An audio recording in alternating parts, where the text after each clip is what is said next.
The fastest way to get better at anything is to review how you did and plan changes for next time. It's why athletes go over their games and why teachers give you the answers to your tests. So that got me thinking, could that work for your social skills too? So I tested it, and after each social situation, I asked myself 3 simple review questions that dramatically improved how likable, confident, and interesting I was. And in one case, it even did so in the span of a few hours. And if you ask yourself these questions, I think you're going to see similar results. And the first question is arguably the most important because it's going to motivate you to be a more social person. And that is, what went well? So I like to start with this question because I think it's really important to highlight the good of a given situation, because it's just going to start you on a nice feel-good mood and want to continue to do better. And in any situation, even if it goes really poorly, there's always going to be some bright sparks of good that you can highlight. Is it a joke that went well? Maybe you said something that really connected more deeply with the person you were talking to. Maybe you felt more confident than you usually do in conversations. Any one of those small things are things to pinpoint and say, yes, that went well, and make a note for it. And even if everything went terribly, the fact that you put yourself in a social situation, the fact that you took those social risks, that in itself is something that went well, because it's you making an active effort to get better, to put yourself out there. Because I promise you, there are many, many, many people out there who want to get better at their social skills, but never take that step, never put that effort in to actively get better.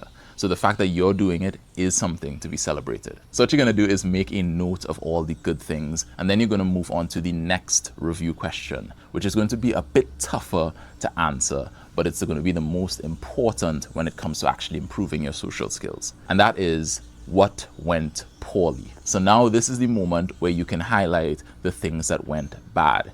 But be careful. This is not a moment to kick yourself or really just think of all the bad things and lay up in bed at night about it.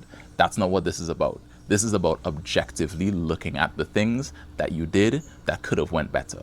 Maybe you said a joke that didn't land properly. Maybe you had lower energy than you would have liked. Maybe the people just didn't receive you in the way that you expected them to. You're looking at it almost like you're a third person in the situation. And it's important to note these, even if you don't know exactly what you did wrong, but just that you know the result wasn't what you expected. That's really important to put down too. And now you're going to move on to the third question. And this is the really transformative question that makes you better interaction on interaction. And that is, what are you going to do for next time? So this is the moment where you take a look at all your notes for what went well, you take a look at all your notes for what went poorly, and then you break them down and you pledge to do all the things that went well again and to avoid the things that went poorly. And specifically for the things that went poorly, what you're going to do is try to make a bit of a hypothesis of why it went poorly, right? So I made that joke and it didn't land well. Maybe it's because that joke was a bit risky, or maybe the person didn't understand the pop culture reference I was making, whatever it is, right? And you're trying to understand why it didn't go well. So just make your best guess. And then the final thing you're doing in this section is just making an alternative of what you're going to do next time. Maybe it is you don't say that joke at all. Maybe it is you tweak the joke. Maybe it is you do something separate, right?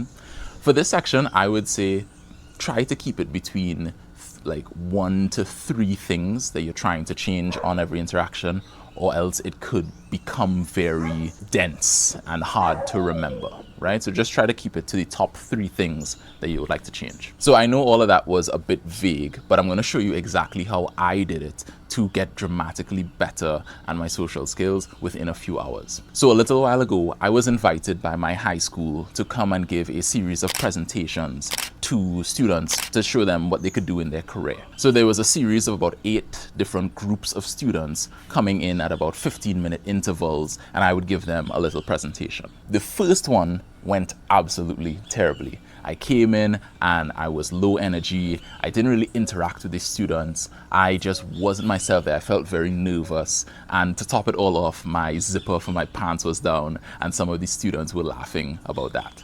So really, when you talk about a presentation, couldn't go worse.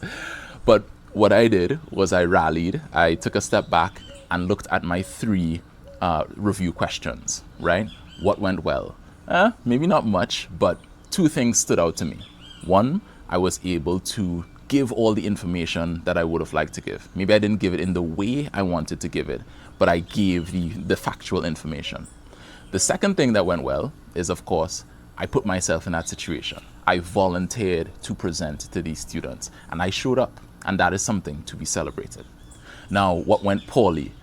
The list maybe is too long for this video, but I wasn't as confident as I could have been. I didn't stand as tall and as straight as I could have. I didn't interact with the students in a way that I would have liked. I was just talking at them rather than getting any kind of back and forth. Obviously, my pants zipper was down. Not a good look, not ever the best. And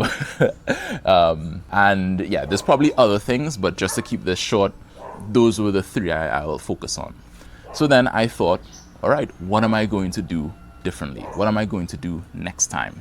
Well, next time I'm going to do the same thing. I'm going to try to approach this and present the same information that I did this time around, right? That felt pretty solid. Again, I'm going to show up. I'm still going to do it. I'm not going to shrink back.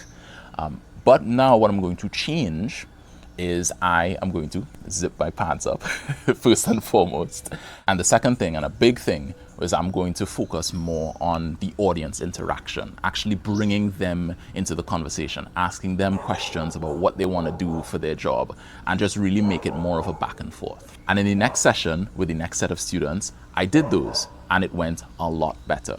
And then I still asked the same review questions and tried to get better in the third session, and then I did it again, and in the fourth session, fifth, sixth, until the eighth and final one, where I presented to the students. I think I did it as flawlessly as I could have done, so much so that the students were engaged throughout it, and afterwards they wanted to talk to me and ask even more questions, which definitely did not happen in the first presentation. And it's really important to note that this is a tool that you can use overall, like trying to understand your interactions as a whole, but it could also be something that you use to try to get better at a certain social skill.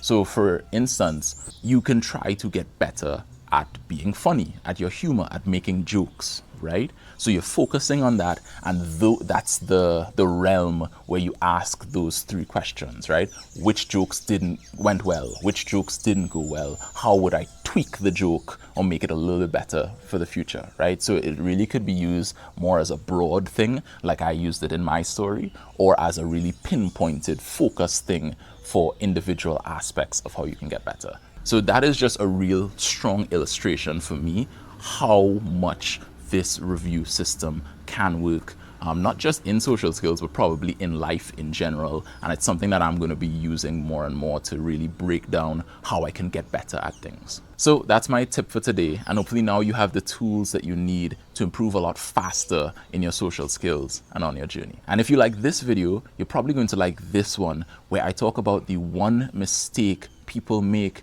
that is keeping most people stuck at the same level with their social skills. It's one of my favorite videos and I think you'll enjoy it. But that's all from me. My name's Isaiah. I hope you have an amazing day, and above all else, I hope you keep connecting. Take care and good luck.